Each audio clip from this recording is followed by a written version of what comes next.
sente. Para ela foi ruim para ela fazer aquecimento. Então o universo do nosso teste de placa de vídeo conseguiu ser pior do que a gente não pôr nenhuma fã. É um absurdo. Você colocou um monte de fã e está pior do que estava antes. Então aqui o que realmente foi mais eficiente foi realmente 3 na frente e uma atrás. E aí a gente reduz a temperatura de 73 para 63, são 10 graus. Isso é bem bacana, principalmente no GPU Boost, placa de vídeo mais margem para acelerar suas frequências e buscar mais performance. A temperatura que você pode ver tão diferente assim, mais 10 graus. Pergunta para os dedos.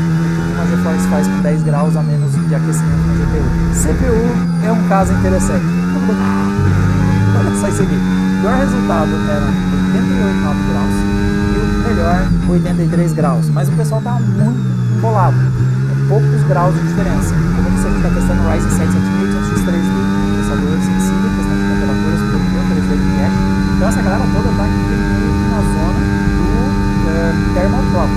Está muito próximo do thermal drop todos esses modelos aqui, mas eu vou ter um gráfico mais para frente que vai tornar essa comparação aqui parece integrante, mas tem algo relevante acontecendo aqui, que a gente já vai mostrar para vocês. E por fim a gente mediu a temperatura do VRM na placa de vídeo, e aqui a gente tem o maior delta de todos.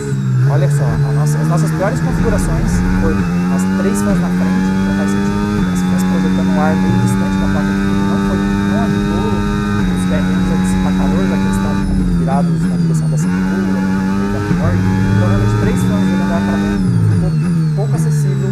Você precisava de exaustão de ar. A exaustão da frente de trás e das fãs superiores. O DRS agora está ativado. E o nosso melhor resultado é todas para dentro ou a nossa combinação ali 3 em cima, 3 na frente, 1 atrás, o airflow que a gente costuma fazer. Isso derrubou a temperatura em 20 graus. 60 graus e aí eles passaram a funcionar em 40 graus. Esse teste para temperaturas é mais interessante que a CPU da GPU. Tanto o processador como a placa de vídeo, quando eles estão mais resfriados, eles vão fazer aumentar as frequências, eles têm mais margem interna. Então o que acontece? A gente ganha uma redução na temperatura, a CPU e a GPU, o que elas vão fazer? Elas vão usar essa margem para acelerar mais e vão aquecer mais. VRMs não seguem essa lógica. VRMs só precisam atender a demanda do sistema. E aqui, quando você tem uma temperatura mais baixa de operação deles, o VRM não vai fazer mais VRMs. Sobe frequência, não opera diferente. O que muda é a eficiência dele, sobe muito quando ele está mais frio, e a durabilidade dele também vai aumentar. Na eletrônica a gente tem um resultado que diz aí que os capacitores, cada 10 graus que você baixa a temperatura deles, você está dobrando a vida útil. Como a gente reduziu 20 graus, a gente está quadruplicando a vida útil do componente seguindo essa lógica da eletrônica, graças aí à redução do aquecimento e a airflow melhor do gabinete. Bom, agora dando uma olhada no liquid cooling. O liquid cooling ele tem uma lógica diferente. Então a gente colocou 3 fãs fazendo exaustão do liquid cooling, mandando para fora, passando pelo radiador e saindo. E a temperatura não foi tão alta. O sistema com liquid cooling ele tem um airflow um pouco melhor. Bom trabalho, foi a volta mais rápida da corrida até agora. Ok, colega, temos a pista livre.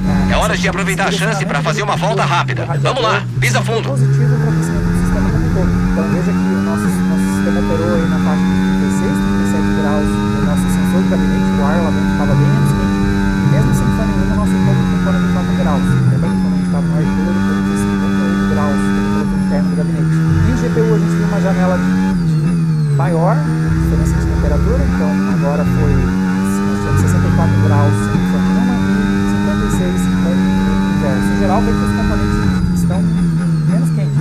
Funcionou legal, você tem um liquid cooling para fazer a dissipação de calor e o aquecimento dos componentes. CPU foi muito contribuiu para ela o liquid cooling, que faz sentido. Nós tínhamos um programa de dissipação de calor do air cooler, estava disputando o ar ali com os componentes e quando você tem liquid cooling, você está movendo ali a estrutura do radiador, tudo está criando um sistema para CPU, só para o aquecimento da CPU. E isso fez com que mesmo sem fã nenhuma, outra fã, além do liquid cooling, fica a temperatura pouco foi 82 graus, ou seja, já não está lidando mais com o thermal drop, como estava acontecendo nos outros testes. E aí o resto da galera ficou embolado, então mais fãs não alterou tanto a temperatura da CPU. E por fim os VRMs também operaram melhores com o liquid cooling, então sem fã a gente tinha um topo de 60 graus, agora ele está em 55, uma leve redução, enquanto que as temperaturas mais baixas ficaram na casa dos 40. Então, uma leve redução, principalmente para quando você sério mesmo, que beleza! Mandou bem nessa meta. Ainda falta muito para a corrida acabar, então é hora de focar. Fazendo exaustão. Então deu uma melhorada como um todo nos testes sem farinha, né? E mesmo os testes com mais fãs, em geral, foi próximo do que a gente estava tendo ali quando usava o air cooler. Então, analisando os gráficos, a gente tem algumas conclusões. A primeira é que dá para baixar bastante a temperatura de alguns componentes, especialmente as VRMs, dependendo do ajuste que você tiver nas fãs. Entre as diferentes configurações, nós vimos uma redução de 20 graus então, na temperatura dos VRMs, e o nosso sensor dentro do gabinete viu a temperatura mudar 18 graus do ar dentro, está mudando, mais aqueceu ao longo dos nossos testes. Inicialmente, alguns dos resultados eles podem parecer sem graça. Então, a placa de vídeo só reduziu 9 graus, no ajuste sem uma porrada de fãs. O processador foi pior ainda, porque a temperatura só caiu 6 graus. Mas aqui é importante eu lembrar para vocês uma coisa de como esses componentes eles operam. Tanto a placa de vídeo quanto os processadores, eles possuem tecnologias de aumento de frequência, quando eles têm mais margem, ou de energia disponível, ou de aquecimento. Eles estão mais frios. Isso quer dizer que se a gente dá melhor condição térmica, CPU e GPU elas vão pisar no acelerador, vão aumentar o desempenho e a consequência é que eles vão crescer mais. E aí, no final das contas, olha as temperaturas, elas estão na mesa. Só que não tem como eu deixar isso aqui mais claro do que mostrando esse gráfico para vocês. Esse aqui, o Airflow, quando a gente tinha essa aqui são as frequências de operação do nosso Ryzen 7 7800X3D. No nosso última volta, é a última, força, de acordo com o arrefecimento que a gente deu para ele. Então, o comportamento padrão do processador começou o teste, ele vai pegar as frequências mais altas. Então, olha a galera aqui na faixa dos 5 GHz logo que começa o teste. Só que à medida que o teste vai avançando, a temperatura segue influenciando negativamente nas frequências. Só que é visível o quanto influencia mais em alguns e outros nem tanto. Sem fãs, a coisa foi meio catastrófica para o 7800X3D. Esse é um processador que tem clock base de 4.2. 4.2 está aqui.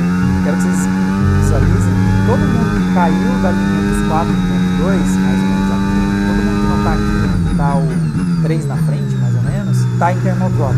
Só que tem uma galera que está no thermal drop que a vida deles está prestes a ir no saco. Na verdade, 3 para frente. 3 na frente ele termina um pouquinho mais alto, mas o teste terminou e esfriou. Só a galera, todos para fora, para baixo, está numa situação meio precária. E o mais precário de todos é sem fã. Ele chegou a 2 GHz. Ficou menos da metade do clock base. Sempre que o processador está operando abaixo do clock base, alguma coisa de errado não está certo. A gente sabe o que é. Já viu o gráfico, como eu avisei, todos os processadores estavam muito próximos do thermal throttling. Só que quando a gente olha de novo aqui as frequências, a gente vê que nem todos os testes, apesar de estar com a temperatura alta, estão impedindo esse processador de performar bem. Então, por exemplo, todas para dentro, conseguiu manter 4.7, 4.6, ou seja, no caso 4.2 e nunca está dando boost. Nossa combinação, 3 em cima, 3 na frente, 1 atrás, a tradicional, também está dando boost. Então, chegou a cair para 4.4. Isso é simplesmente maravilhoso! Discreto, mas ainda está dando boost. Invertido. Congratulations and thank you very much. You were totally awesome and dominant this weekend. Caos, vamos ver se a exaustão, os 3 para fora, todas para fora saem um pouquinho pior, mas ainda ele está conseguindo também dar um leve boost. 4.2 está conseguindo 4.3. Só que aí depois chega uma galera. Não só a vitória de hoje, mas o Mundial também. Que temporada espetacular tiveram! Parabéns a toda a equipe! Se a gente coloca 3 frente, por exemplo, que não costuma se Com essa bem, vitória de hoje, já são 2 consecutivas. Ainda é cedo para dizer, ainda tem muito caminho pela frente, mas a sensação aqui é de que a temporada pode ser especial. Que não se saiu mal em muitos dos testes, e ó, mais uma vez, ele saiu melhor. Vê como pôr 3 fãs na frente é pior. Que vitória fantástica para a equipe da Red Bull. Hoje tiveram um desempenho excepcional, nos mantendo grudados nas cadeiras durante